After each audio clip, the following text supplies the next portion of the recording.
Hi. I'm on annual leave again. I have an entire week where I am going to try and fix my brain and relax and go to the cinema and read my books and do some journaling and maybe do some art and some writing, and I'm really chock-a-block filling it with like wholesome, lovely tasks, and a lot of them will be in my PJs. I also should go for a run because I have booked a 10k in May, which is actually quite soon. I need to get on that because I haven't gone for a run in about a year. Don't like running, I find it very boring, and I'm not very endurance focused when it comes to anything. I'm gonna try and go see Hamnet, the new Maggie O'Farrell adaptation starring Paul Mescal and Jessie. What is her name? Oh no! It's like Jessie Ferguson, but it's not. It's Peverly. Oh, we'll never know. We'll never know. Catch up on my video making. I've missed it. I've not done it in ages and it feels lovely to do. And I want to start my 2026. I want to do some boojoing. I want to do some planning. I want to do a mood board for the year. I want to write about my books from last year that I read and just generally put myself in a good place for the year.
I got a new bullet journal from Tiger with the little dots.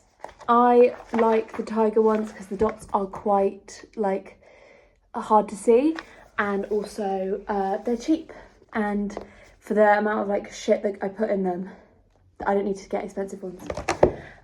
They also had these little notebooks for like £2 I think, packet.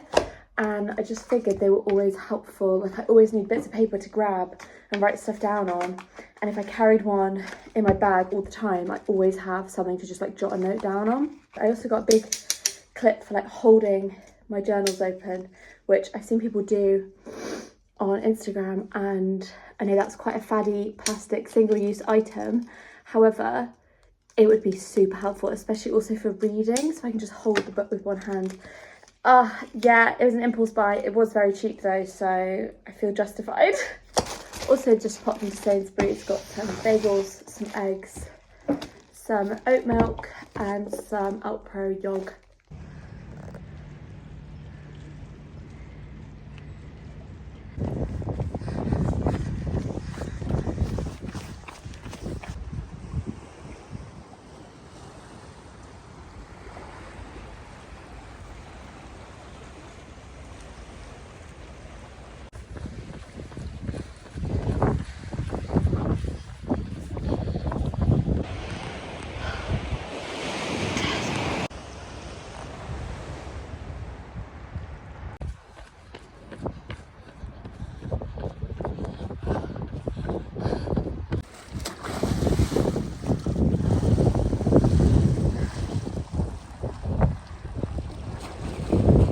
I did it. I went on a run.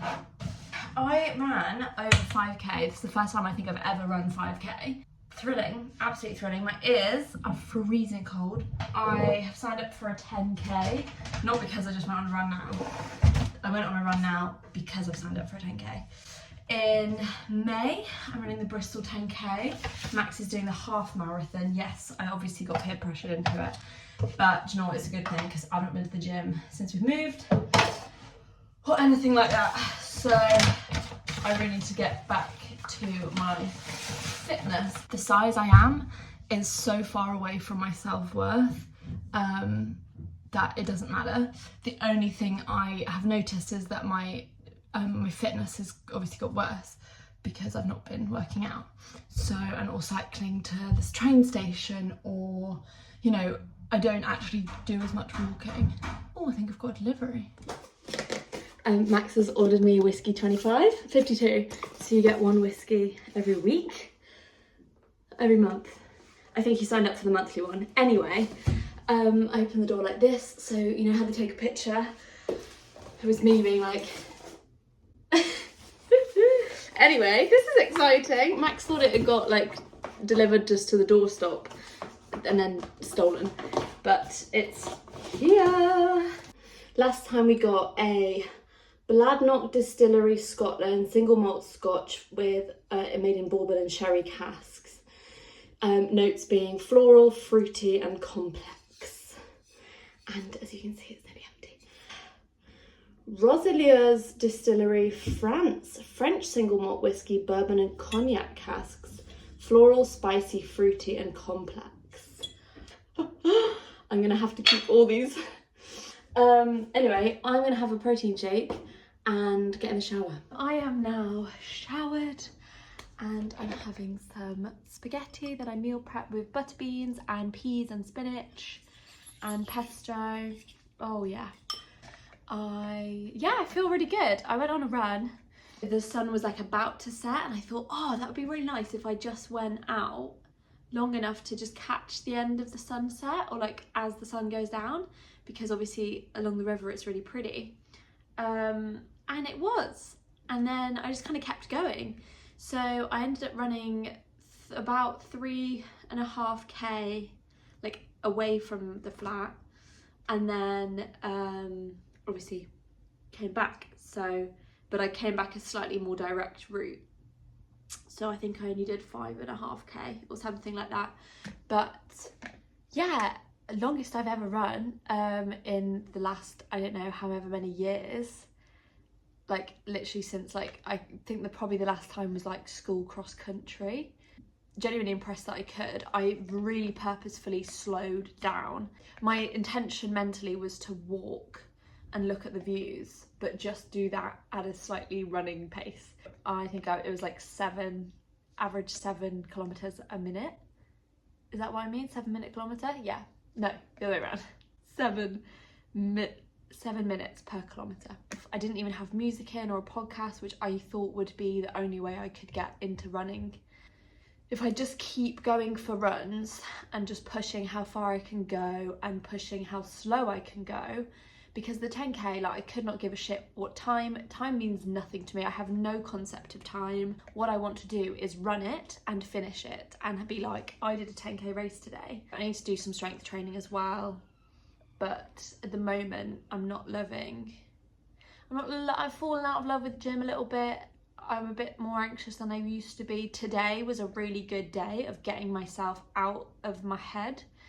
Like I was walking around Canary Wharf, which is a weird place to go on your own when you're on holiday, because it is literally just corporate buildings. But it was just like, I saw a coffee shop I wanted to go to, so I went to it, and it was in Canary Wharf. And I just wandered around and I just sort of like, even videoing, like I'm getting myself out of my own head of like, no one is actually looking at me. I think I've got really over aware of like, I feel like I'm always being like watched, and that's obviously not the case because it's London and like people don't pay attention, and if they do, who cares? Like I'm never going to see them again. There's that many people that it's actually you're actually anonymous, even though there's like loads of people who can see you, because they're not looking. They're like, you know, they see but they don't observe. So I took myself there and I was absolutely fine just wandering around, making my own like decisions, or like just basically leading with vibes, and it was really nice. So no, now I'm gonna have my dinner. I've got lots of water as well, but yeah, feeling really good and really positive. Good morning. It's not the morning at all. It's been a little couple of hours, I guess. I've put the laundry away, put new laundry up. I've done all the dishes finally. Like, I kept just doing a few at a time and then there was always something left over every day. And what else have I done? That might be it. Honestly, that might be it. But I'm gonna try this little whiskey. I'm gonna try it without ice. Usually I like Scotch whiskey at room temp, but I like bourbon a little bit colder. It's aged in ex-bourbon and ex-cognac casks, which deliver elegant notes of honey and candied fruit with warm vanilla and a mouth-coating oiliness. Oh, I'm interested. That was a bad noise. Yeah. Ooh. It smells boozy. Like, it smells like petrol-y.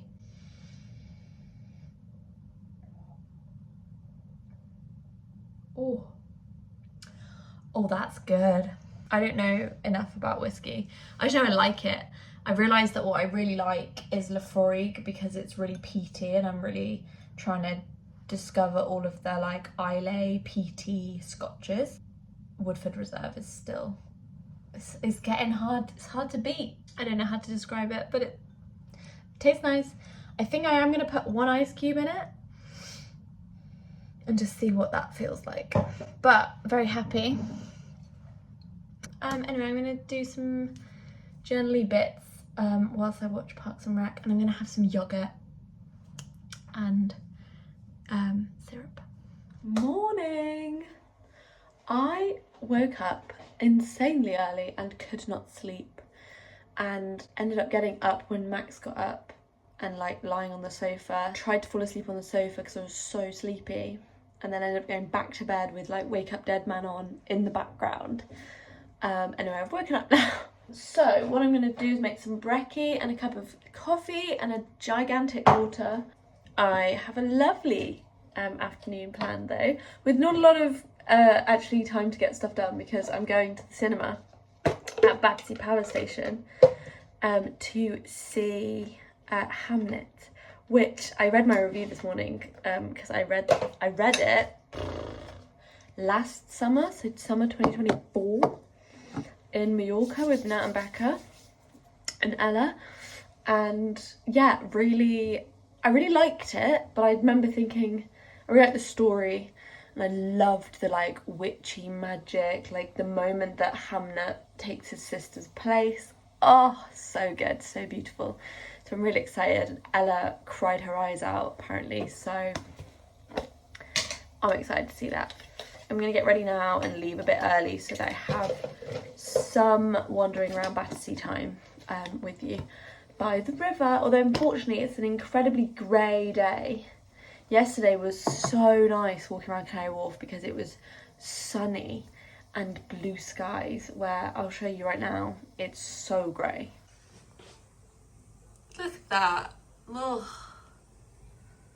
I really wanted to just like run through what my breakfast is at the moment, because it's like such a staple. Days where I'm at home, my go-to breakfast is always a bagel with a fried egg. On my egg I put salt, which is usually the Malden like crunchy sea salt, flaky sea salt, pepper, oregano. What do I mean? Oregano. No, what do we say? Oregano and paprika. And then I top it off with a little bit of ketchup and some hot honey. But it ran out. Yeah. Hello, I'm ready. I'm not ready. I don't have any of my rings on. Give me 1 minute. Much better. I should talk these through, to be honest. This one George Baker got me in, I don't know, year 10, year 11. and it's got a blue topaz and it's really pretty, and I refuse to not wear it purely because of why I have it. This one I bought in Bristol. It's got a little love heart, like two hands making a love heart, from like a vintage silver shop. And then this my mum gave me, it's sapphires, which is my birthstone. And then this hand, Max got me this at a like food festival, but it's amber. And this one I think I stole from my sister. And this one I got in Brighton. It's got a little monogrammed M on it, and I also scratched it, so it's like got a really dark bit, which is great. I think I scratched it the day we moved in. And my earrings, I've got my Astrid and Miyu. Actually, these are both Astrid and Miyu, the Helix and these ones. And Natty got me these for my birthday. And I can't... Fee and Harry gave me these, I think. I'm going to go to the Battersea now. It's nearly 2. The showing isn't till 3:10. It'll take me about 40 minutes to get there, which should hopefully just give me enough time to do a little bit of wandering.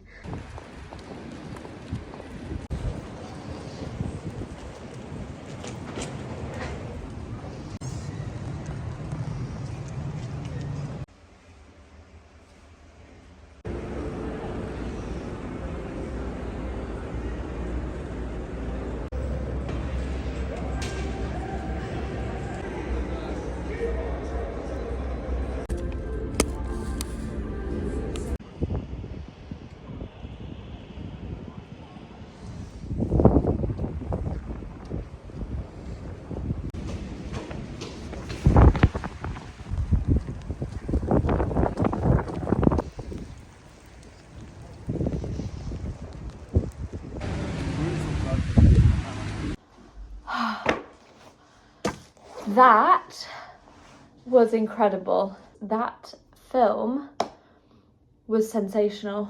It was so like beautiful is literally the only word I would use, like the prevailing word. Firstly, I mean, spoiler alert, but it's only me that's going to watch this. How must that feel to have that many people reach out to mourn your son, to hold him as he passes, to stretch their arm for him in death? That was breathtaking. I just wrote nature because I loved all of the natural imagery, which I loved about the story as well, like the connection of Agnes, which I read as Agnes, her connection with nature, beautifully shot in that way as well. Truly mesmerising performances. Jessie Buckley, my goodness, she was sensational. Like I couldn't stop watching her. I felt like it was really her going through all that. Paul Mescal, I don't know if it doesn't help that I've seen him in more stuff, but he was really good. But there were moments where Paul Mescal was there. I don't know, I think that's probably an unfair thing, and it didn't pull me away, to be honest. It was really beautiful. I cried for the love as well as the pain. Like, obviously it's sad, there's sad parts of this story, but there's also really beautiful parts, and that was just as like tear inducing. I'm so glad this story was done by women, held in their hands the grief, the gentle loving, the fierce loving, the anger. I felt so palpably the power of these women, the pain they bear, all that they see, elegant and messy and strong. I think, obviously this is based on a Maggie O'Farrell book, who I believe is an Irish author, and directed by a woman. Oh, I can't remember her name. It's like Christina Zhao. I'm gonna have to get that up because I don't want to not have that correct. Who's the director? Chloe Zhao. So sorry. My point being that obviously a woman wrote the story, so in itself, like, it had to have been by a woman because she wrote it. Maggie O'Farrell also wrote the screenplay with Chloe Zhao, and they, it was, directed by a woman. It felt like a lot of the names that came up at the end were women. You have the central men in it, but a lot of the story revolves around women. And I felt like it would have become so different had a man directed it. Like, I felt like the lens, obviously Jessie Buckley's name came first, I believe, like Agnes is the main character, but it could have had such a different like conversation had it been directed a man, had almost like the idea that Shakespeare was the best thing about that family. That's sort of like really broken down by the way that we see the film and the way the story goes. Like it could have been really badly done, when actually the moments where Agnes is saying that Will needs more than just, you know, simple living in Stratford and stuff, it's not in like a, because he's so much better than I am, just like this isn't the place for him. Whereas I think it could have had a different tone. I don't know, it's a really interesting one, but that was really well done. That is possibly one of my now favourite book to screen adaptations. That was breathtaking. I think honestly that would join the likes of 2005 Pride and Prejudice, 1995 Sense and Sensibility as like the comfort book adaptation. All of the sort of oldisms didn't feel shoehorned or obvious or clunky. Like it really felt so like real, like it felt so lived in. But in the way that when I read The Foundling, we live in this era of London felt so clunky to read, whereas I didn't get that with Hamnet, and I didn't get this with watching it. It didn't feel like they were like, oh look, and this is the olden days. It really felt properly baked in. Oh fuck me, Jessie Buckley. Of course, like Hamlet is one of my favourite Shakespeares. Granted, I actually haven't seen that many of them or read that many of them. I think like Coriolanus, Merchant of Venice, The Tempest, Othello, King Lear. Okay, actually fair. Much Ado About Nothing. Okay, I know a fair few. But Hamlet just, I don't know, it just hits at me. Something about the memento mori, the focus on death. Something about stories that connect loads with death, I've always felt really connected to. And this does that, Hamlet does that, and so beautiful.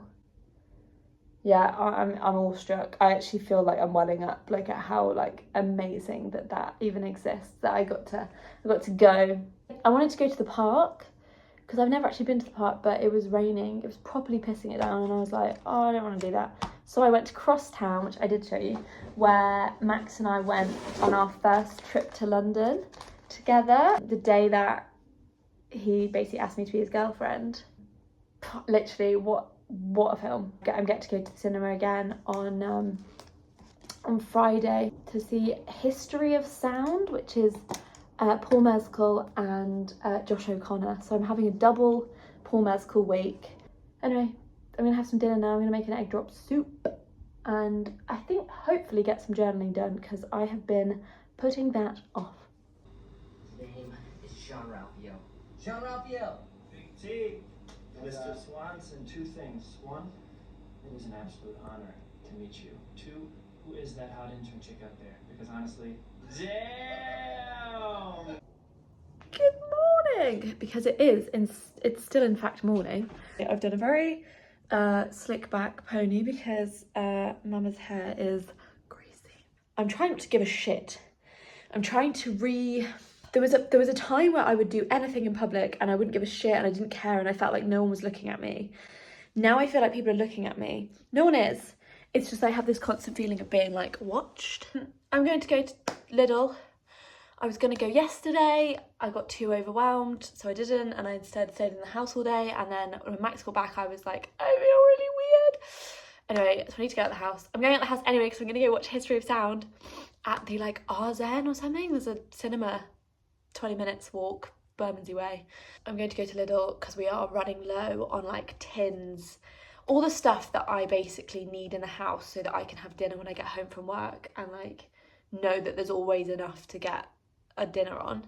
So I need like tins of chopped tomatoes, tins of like different types of beans, butter beans, cannellini beans, what else, like a mixed bean salad for chili, chickpeas, things like that, as well as like some tin soups and pasta and like the tinned pesto. So I might go to the big Tesco. Did I just say Tesco? Tinned Tesco, or did I say tinned pesto? Roll the tape. Tinned pesto. Anyway, Tesco do the best vegan pesto. It's also cheap, and it's in their like own brand free from section. So I'm gonna hopefully stock up on loads of those. I'm gonna go on the Windrush line just so that I have less walking time, because we have a like a granny trolley, and walking along with that is one of those things that feels a bit silly. But I feel like if I get the train, it feels like I'm really intentional, then I feel less like a knob walking through the park with a trolley. Then I'm going to the cinema. Then I'm going to Bristol, but I think I'll come back here because I don't need to be in Bristol till 7:15 when I'm meeting Holly. And but yeah, I've spent most of the morning watching Christian Hull on Instagram unbox miniatures that people have sent him in his PO box, because he like started opening miniatures on Instagram and people were like, oh my god, can we send you them, or whatever it is. So people have basically sent him miniatures, and he is so charismatic and fun and joyful to watch. He like screams into a pillow, which is so funny. Like, just his mannerisms are really funny, and he's from Australia, so his pronunciation of things really gets me going. But yeah, I've had a slow morning. I've been a bit intentional about like no makeup, straight back, like I'm on my basics, got my trusty baggy jeans on, and I just need to get to the shop, and I'm wasting time here because ultimately I'm scared. I feel back to like when I was at uni, and I'd have to like big up the courage to get out the house. I don't have it on a work day because I'm like, well, I have to be there. So like all of me leaving the house is like intentional for someone else. There's probably something to look into here, but like with a therapist. I think I miss my car in that regard, because like I could get to and from the shop completely in a little bubble. I don't like it. It's not good. It's not good. And I know I'm aware I've spent like a couple of days on my own at this point, and that's obviously why talking to the camera is really helpful. And I spent a lot of time alone at uni, and I spoke to the camera a lot, and that was fine, because I think I find life very overwhelming. I find small things really overwhelming. I hate it because it's like, why? But I do. So I think spending lots of time on my own has always been a go-to. I mean, especially growing up, like I would go hide in my bedroom, but like I needed that alone time to deal with how much the rest of my life felt. Whereas now, like it's definitely now become a bit of a habit of like retreat, when maybe it's not the best thing for me, but it feels familiar to go like, oh, if I cut myself off, I'm protecting my peace. But obviously people can get me because I have a phone, and then it's like, oh, I don't want to go near the phone, so then I go on my laptop. Like, it's so... Anyway, I'm gonna go to the shops now because it's been 8 minutes. I'm gonna have so much to edit. If I even ever get these up, I'm going.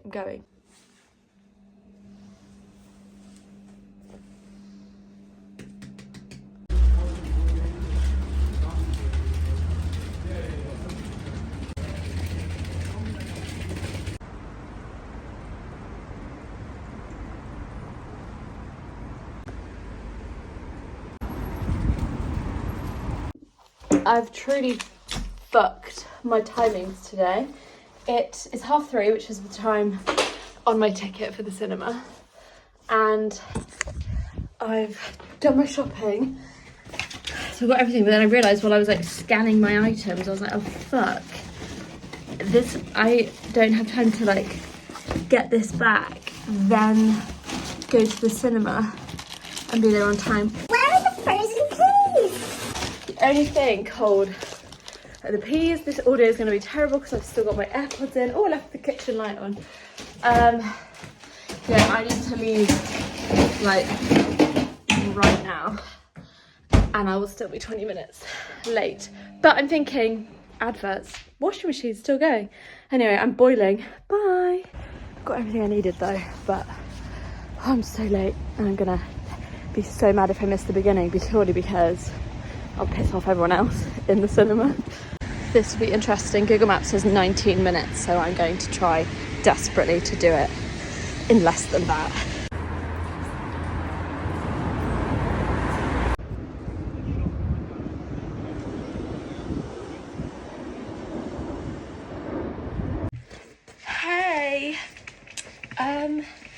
That was a long film. Continuing the theme of, I need to actually sit for a moment, I'm a bit flustered. Continuing the theme of me being very late today.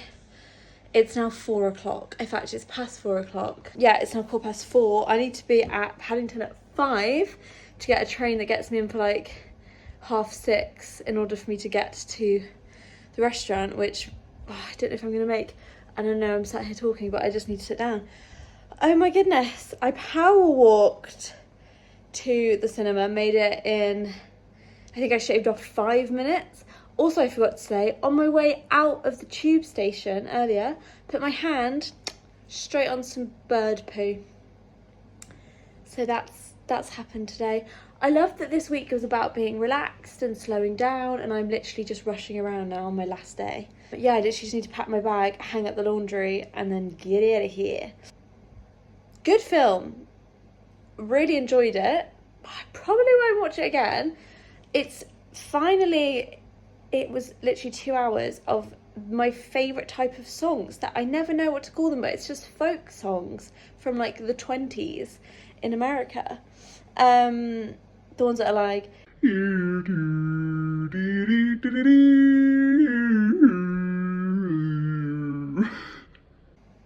know those songs? Beautiful. And Paul Mescal has a breathtaking voice.